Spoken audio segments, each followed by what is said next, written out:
시청자 여러분 안녕하십니까? 국방 매거진입니다. 이번 주 우리 군은 어떤 이슈에 반응하고 어떤 이슈에 열광했을까요? 쏟아지는 정보들 속에 풍미가 제대로 살아있는 맛있는 진짜 국방의 밑줄을 그어봅니다. 국방을 보는 또 다른 시선 국방 매거진. 오늘도 풍성한 소식 준비했습니다. 먼저 한 주간의 국방 소식을 짧고 간단하게 요리해보는 코너죠. 주요 소식 살펴보는 3분 뚝딱. 먼저 시작합니다. 한 주간의 국방 소식을 빠르게 정리해드립니다. 촉박한 뉴스 3분 뚝딱. 이번 주엔 어떤 국방 소식들이 있었을까요? 많은 소식 중에 5가지를 골랐습니다. 먼저 육군 5공병 여단 장병들이 혹한기 파빙 훈련을 진행했습니다. 지난달 29일 강원도 철원인데요. 영하 15도를 육박해 하천이 얼어붙은 상황에서 이뤄졌습니다. 작전 부대의 신속한 기동 여건을 보장하기 위한 훈련으로 새로운 방식도 시도됐죠. 얼음층을 모두 뚫고 수중에서 폭파시키는 수중 장전과 얼음층 위에서 폭파시키는 표면 장전 방식인데요. 이를 통해 더욱 효율적이고 효과적인 파빙 훈련에 도전해 볼 수 있었습니다. 국방부가 지난 2년간의 국방정책 성과와 앞으로 나아갈 방향을 제시한 2020 국방백서를 발간했습니다. 지난 2일에 발간된 이 국방백서는 국방정책을 알리고 국민적 안보 공감대 형성과 정책의 투명성 확보를 목적으로 하고 있는데요. 이번 국방백서에는 지난 2년간의 국방정책 성과를 종합해 담았습니다. 여기에 스마트 국방혁신 추진 성과와 코로나19 대응 등이 추가로 포함됐습니다. 육군 3호 특공대대가 혹한기 훈련으로 장거리 야간 행군을 했습니다. 지난 2일부터 5일까지 나흘간의 일정으로 진행된 훈련인데요. 코로나19 상황과 주민 불안감 조성을 막기 위해 야간에만 행군했습니다. 서울시 산악 지형과 도심 지역 110여 킬로미터를 행군하며 작전 지역 지형을 습득했는데요. 행군 기간 동안 기온이 영하를 밑돌며 폭설이 내리기도 했는데 장병들은 살을 내는 추위 속에서도 작전 지역을 두 발로 밟으면서 수도 서울의 절대사수 의지를 다졌습니다. 코로나19 백신 수송을 위한 범정부 합동 모의 훈련이 실시됐습니다.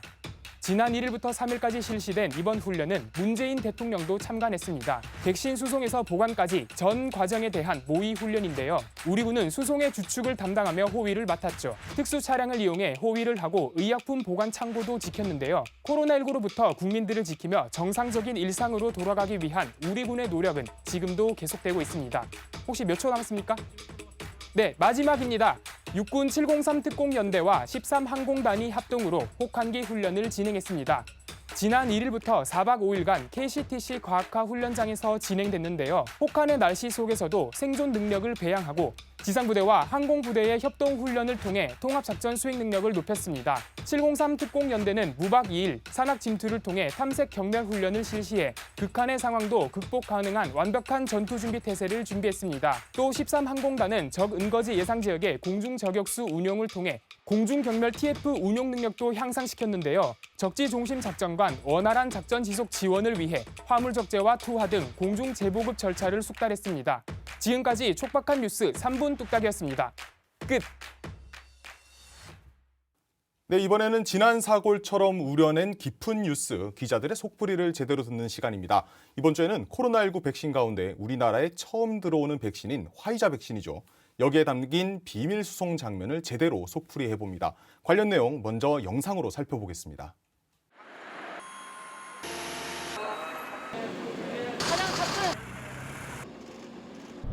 경부고속도로 백신 수송 차량 10시 53분.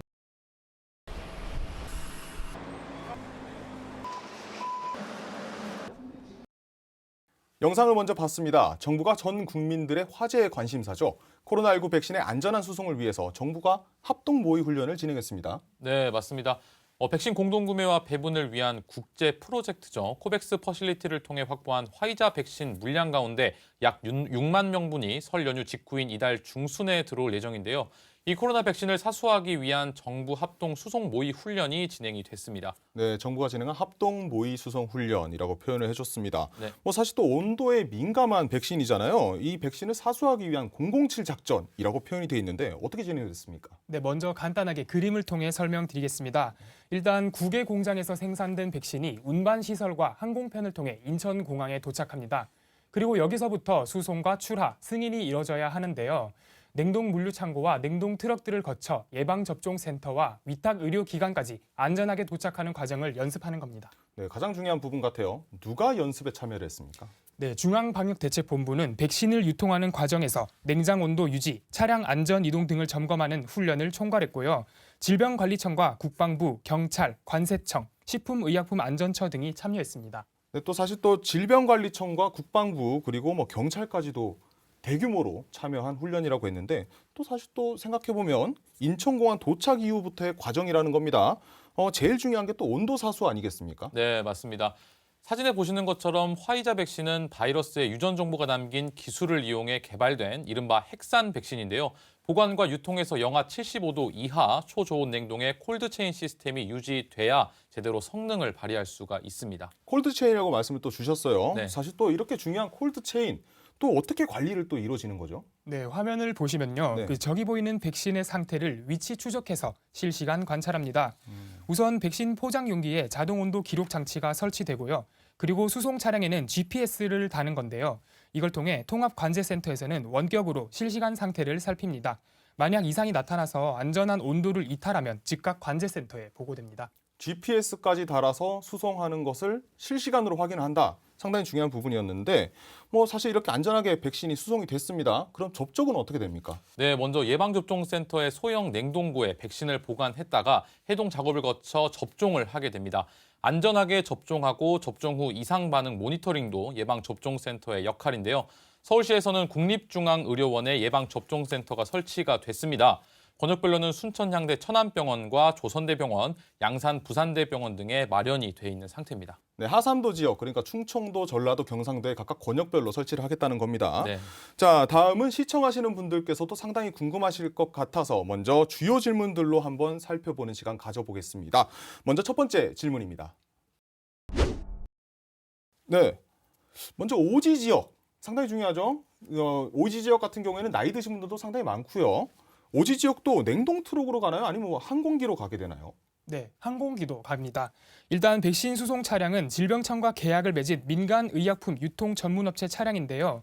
단 민간업체의 접근이 어려운 도서 지역이나 격오지는 군 차량과 항공기, 헬기, 함정들이 백신을 운반합니다. 육해공 할 것 없이 다 참여를 하는 겁니다. 자, 그럼 이어서 다음 질문입니다. 네, 다음 질문. 백신마다 보관 온도가 다르다라고 합니다. 어떻게 하나요? 이런 또 궁금증이 있을 것 같아요. 네, 우선 이번에 화이자 백신이 수송된 경기도 평택의 초저온 물류센터는 영하 80도에 달하는 초저온 냉동 창고입니다. 체감은 방금 뽑은 물티슈가 5초 만에 굳어버릴 정도인데요. 지적하신 것처럼 모더나 백신과 화이자 백신 그리고 여러 가지 백신들의 적정 보관 온도가 다 다릅니다. 특히 모더나 백신은 적정 보관 온도는 영하 20도인데 평택센터에서는 초저온부터 영상 2도까지 모든 백신을 통합으로 보관을 할 수 있는 시스템이 갖춰져 있습니다. 네, 영하 20도부터 2도, 영상 2도까지 상당히 다채로운 백신들을 보관할 수 있을 것 같습니다. 네. 그럼 이어서 세 번째 질문입니다. 자, 그럼 이런 상황도 있을 것 같아요. 물류센터가 정전이나 혹은 화재가 발생할 수도 있을 것 같은데 이런 상황은 어떻게 대처합니까? 네, 그래서 장소를 나눠서 보관하게 됩니다. 일단 백신은 안전을 위해 두 개소에 분산 보관하는 게 원칙입니다. 그리고 보관 창고의 경우엔 무정전 전원 장치가 필수인데요. 또 모든 백신이 보관되는 장소에는 소방기관들이 비상 대기 중이죠. 위기 상황 시 긴급 대응 매뉴얼이 있습니다. 네, 그렇군요. 다양한 매뉴얼들이 준비가 되어 있다라고 하는 부분이 확인됐습니다. 이어서 마지막 질문입니다. 네, 마지막 질문. 그러면 백신을 도둑 맞으면 어떻게 하냐? 이런 궁금증도 있을 것 같아요. 네, 맞습니다. 일단 뭐 이렇게 모두가 어려운 시기에 백신을 과연 훔치려는 사람이 있을까 뭐 그런 생각도 들기도 하는데요. 네. 일단 민관, 군, 경이 통합으로 완벽한 경계 대책으로 백신을 지키고 있습니다. 바이러스 대응에 관한 전국민적인 관심이 엄중한 만큼 절도 행위는 군사 작전과 보안 관련 사안으로 대응이 될 예정입니다. 네, 사실 뭐 질의응답으로 같이 함께 살펴본 내용 자체가 있어서는 안 될 일들이겠죠. 네. 그래서 지금 코로나19에 대한 국민들의 관심도가 많이 높은 만큼이나 안전하게 백신이 제대로 접종될 수 있었으면 좋겠습니다. 백신에 대한 많은 의문들이 지금 좀 해소가 된 것 같아요. 이어서 다음 주제로 한번 가보도록 하겠습니다. 다음 주제는 703 특공연대의 혹한기 전술훈련입니다. 영상부터 먼저 보시겠습니다.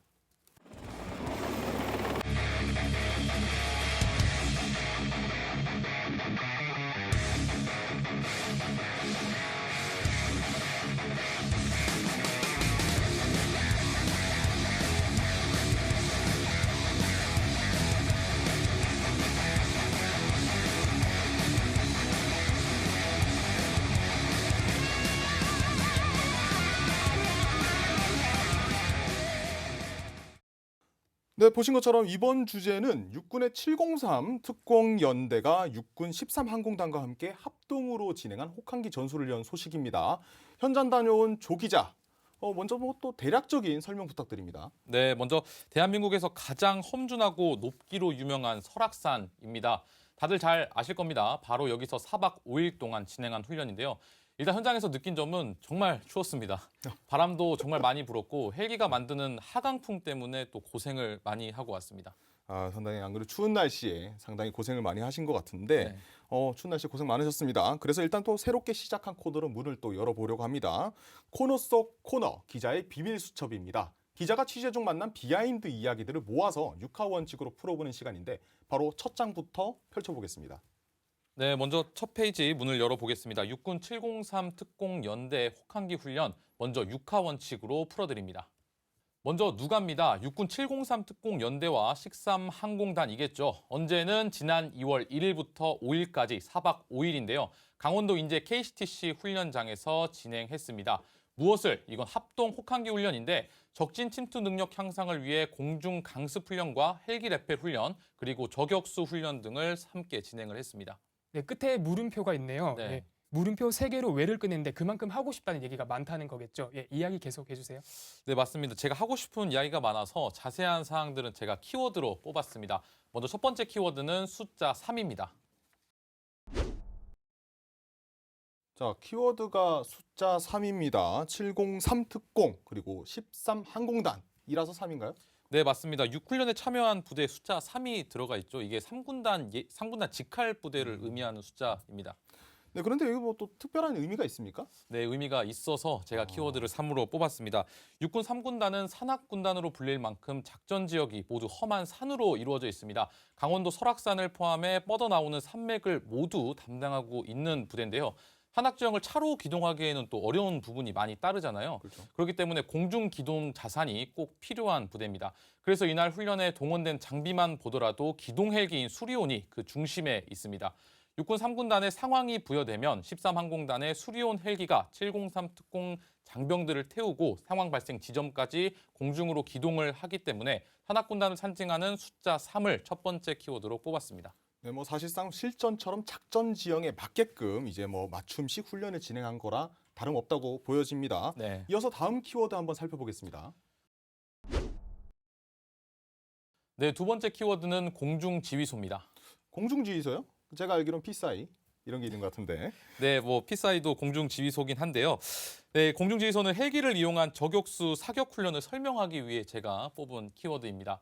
얼마 전 K14 저격소총의 보급이 마쳤다는 소식이 또 저희 국방뉴스로 보도가 되기도 했잖아요. 네, 그렇죠. 703 특공연대도 K14 저격소총을 사용을 하고 있습니다.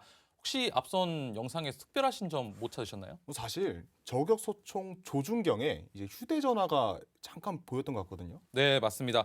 영상에서 보셨던 휴대전화는 군 전용 스마트폰입니다. 어떤 장비인지 직접 설명 한번 들어보겠습니다. 이 장비는 K14 조준경 마운트로 이 마운트에 군 스마트폰을 직접적으로 연결함으로써 저격수가 보고 있는 현장 상황이나 표적 등을 이 군 스마트폰으로 촬영해서 지휘 통제실로 전송을 해주면 지휘 통제실에서는 앉아서도 현장을 보는 것처럼 실질적인 지휘를 할 수 있게끔 도와주는 장비입니다. 네, 조금 더 제가 설명을 드리자면 이 장비를 활용했을 때 정찰팀과 공중 저격수 간의 효율적인 운영이 가능하고 지휘 통제실에서 실시간으로 사격 명령도 내릴 수가 있습니다. 상당히 디테일하게 따오셨는데 네. 뭐 사실 중요한 장비 같습니다. 703 특공에만 있는 겁니까?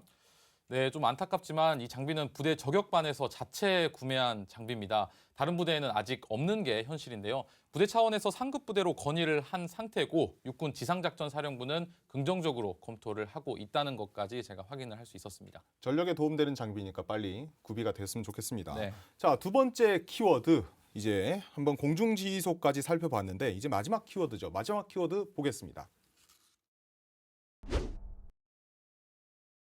네, 마지막 키워드는 통하라입니다. 통하라. 통하라 통신병과의 키워드 아닌가요? 네, 좀 특공에 갑자기 통신의 병가의 슬로건인 네. 통하라가 나와가지고 조금 당황스러우셨을 것 같은데 저격수가 사격을 하기 위해서는 조종사와 저격수 간의 통신이 필수적입니다.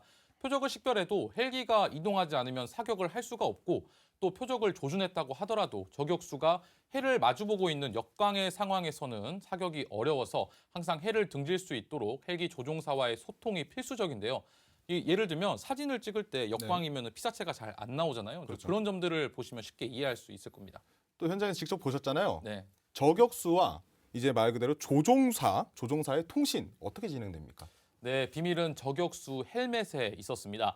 저격수들이 착용한 방탄 헬멧은 헬기 조종사들과 통신이 가능하도록 제작된 특수 헬멧인데요.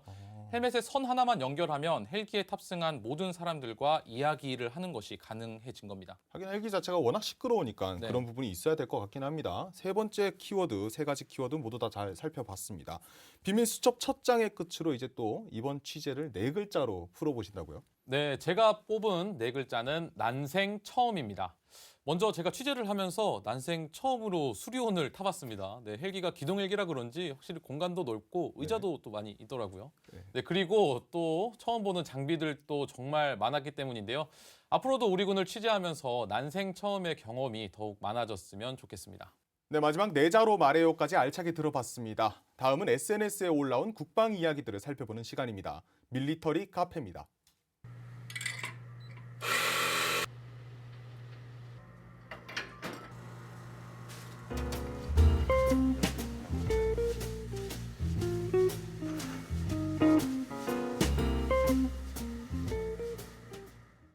이번엔 SNS 여론을 항해해보는 코너입니다. 김중사의 밀리터리 카페 지금 시작합니다.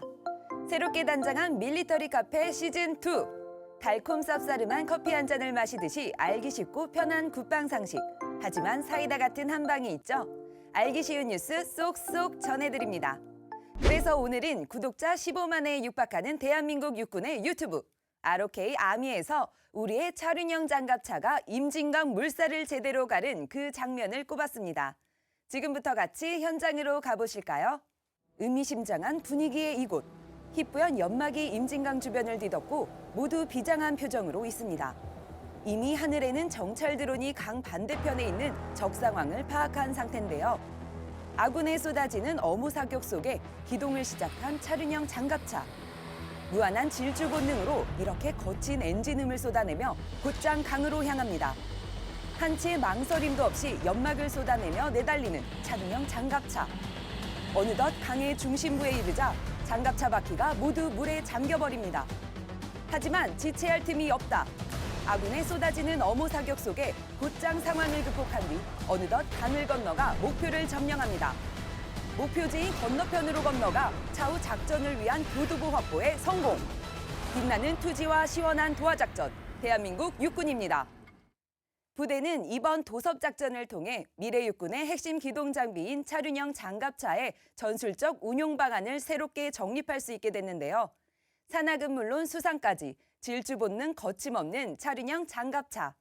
우리 장병들의 새로운 발휘대 전장에서 더욱 안전하고 강력한 이동수단이 될 그날을 응원합니다. 그럼 다음 메뉴 소개해드리겠습니다. 두 번째 메뉴는 육해공군 해병대 군모가 어떤 다른 점이 있는지 각 군의 군모, 그 특색을 전해드립니다. 먼저 육군의 베레모와 신형 전투모입니다. 육군은 과거 구형 전투모에서 베레모로 군모가 바뀌었었는데요. 햇볕을 가릴 수 없고 통풍이 잘 되지 않던 베레모의 단점을 보완해 챙이 있는 차량형으로 무게도 15g 줄이고 여러 곳에 구멍을 뚫어 방습과 투습 기능을 추가한 신형 전투모도 보급하고 있습니다. 그러나 베레모가 사라진 건 아니에요. 우천과 하절기에는 신형 전투모를 착용하고 공식 행사에선 육군 베레모를 착용한다고 하네요.